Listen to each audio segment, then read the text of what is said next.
Hi friends, ఎలా ఉన్నారు? మనం లాస్ట్ చేసిన పీసీఆర్ వీడియోకి అయితే మీ నుంచి అయితే మంచి ఆదరణ లభించి నా ఛానల్ అయితే బాగా ఇంప్రూవ్మెంట్ అయితే కనిపిస్తుంది.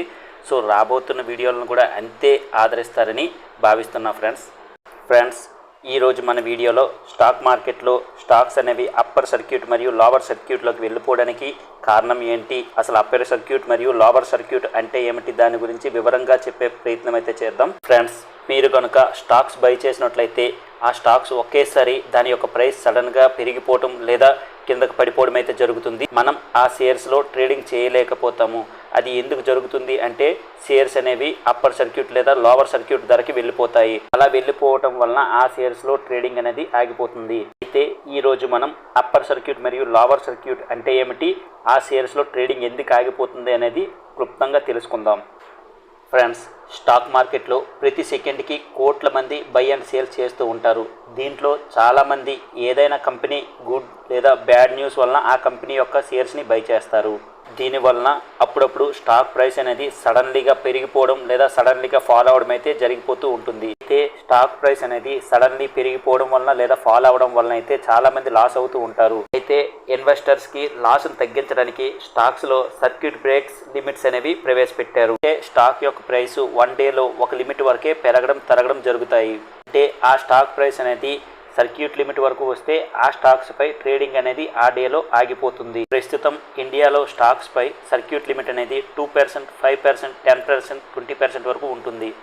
ఏ స్టాక్స్ పై ఎంత పర్సెంటేజ్ సర్క్యూట్ లిమిట్ ఉండాలనేది మనకి స్టాక్ ఎక్స్చేంజ్ అనేది డిసైడ్ చేస్తుంది. ఎక్స్చేంజ్ చేయాలి అనుకున్నట్లయితే ఒక రోజులో ఏదైనా స్టాక్స్ యొక్క సర్క్యూట్ లిమిట్ని ఎన్నిసార్లైనా మార్చేయవచ్చు. ఒక స్టాక్ యొక్క సర్క్యూట్ లిమిట్ 5% ఉంటే ఆ స్టాకు లాస్ట్ డే క్లోజింగ్ ప్రైస్కి 5% అప్ లేదా 5% డౌన్ వరకే వెళ్ళే అవకాశం ఉండవచ్చు. ఫర్ ఎగ్జాంపుల్, ఏబీ స్టాక్ యొక్క last day market closing price 60 rupees ఉన్నట్లయితే దీనిపై 5% సర్క్యూట్ ఉంది అనుకోండి. అంటే ఈరోజు ఏబీ స్టాక్ యొక్క 60 రూపీస్కి 5% అంటే 3 రూపీ అప్ లేదా డౌన్ అయ్యే ఛాన్స్ ఉంటుంది. అంటే ఈరోజు ఏబీ ప్రైస్ 60 రూపీస్ ఉంది కాబట్టి 3 రూపీస్ పెరిగినట్లయితే 63 రూపీ అవుతుంది. కాబట్టి ఏబీ స్టాక్స్ ట్రేడింగ్ అనేది అక్కడికి ఆగిపోతుంది. ఇప్పుడు మనం ఏబీ స్టాక్స్ అప్పర్ సర్క్యూట్ లిమిట్లోకి వెళ్ళిపోయిందని అనుకోవచ్చు. అదేవిధంగా ఏబీ స్టాక్ యొక్క ప్రైస్ 60 రూపీస్ ఉంది అనుకోండి.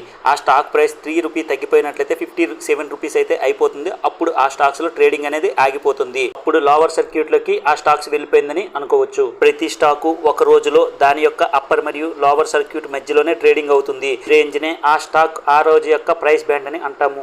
ఫర్ ఎగ్జాంపుల్, ఏబీ స్టాక్ యొక్క ప్రైస్ బ్యాండ్ 57 మరియు 63 మధ్యలో ఉంది అంటే రోజు మార్కెట్ క్లోజ్ అయిన తర్వాత ఏబీ స్టాక్స్ క్లోజింగ్ ప్రైస్కి 5% అప్పర్ లేదా లోవర్ సర్క్యూట్కి ఆటోమేటిక్గా సెట్ అయిపోతుంది. కొన్నిసార్లు స్టాక్ ప్రైస్ మార్కెట్ ఓపెన్ అయిన కొద్దిసేపటికే అప్పర్ లేదా లోవర్ సర్క్యూట్లోకి వెళ్ళిపోవడం అయితే జరుగుతుంది. ఈ స్టాక్స్ పై ఆ రోజు ట్రేడింగ్ వెంటనే ఆగిపోతుంది. ఆ స్టాక్ ప్రైస్ ఆ రోజు మొత్తం కూడా అప్పర్ లేదా లోవర్ సర్క్యూట్ ప్రైస్ దగ్గరే ఉండిపోతుంది. కొన్ని స్టాక్స్ అనేవి కొన్నిసార్లు ఏదైనా కారణాల వలన అప్పర్ లేదా లోవర్ సర్క్యూట్ దగ్గరే ఉండిపోతాయి. ఈ స్టాక్స్ మార్కెట్ ఓపెన్ అయిన వెంటనే అప్పర్ లేదా లోవర్ సర్క్యూట్లోకి వెళ్ళిపోతాయి. తర్వాత రోజు అంతటా మార్కెట్ అనేది అక్కడే ఉండిపోతుంది. అలాంటి స్టాక్స్ లో మనం ట్రేడింగ్ చేయలేము. ఒకవేళ అలాంటి స్టాక్స్ లో ఎక్స్చేంజ్ సర్క్యూట్ లిమిట్స్ అనేది పెంచడం తగ్గించడం వల్ల మరలా మనం ట్రేడింగ్ చేయగలం. ఇంకో లాస్ట్ ఇంపార్టెంట్ ఏమిటి అంటే డెరివేటివ్ స్టాక్స్, అంటే దేంట్లో అయితే ఫ్యూచర్ అండ్ ఆప్షన్ ఉంటుందో దాంట్లో సర్క్యూట్ లిమిట్స్ అనేవి ఉండవు. ఈ స్టాక్స్ ఒక్క రోజులో ఎంత % అయినా సరే అప్ డౌన్ అవుతూ ఉంటాయి. ఈ స్టాక్స్ లో ట్రేడింగ్ అనేది ఆగదు. అందుకే మనం ట్రేడింగ్ చేసేటప్పుడు స్టాక్ డెరివేటివ్ కాదో తెలుసుకోవాలి. ఆఖరిలో ఈ వీడియో మీకు నచ్చినట్లయితే ప్లీజ్ ఒక లైక్ చేసి సపోర్ట్ చేయండి. అదేవిధంగా ఈ ఛానల్ని ఫస్ట్ టైం విజిట్ చేస్తున్నట్లయితే ప్లీజ్ సబ్స్క్రైబ్ చేయండి.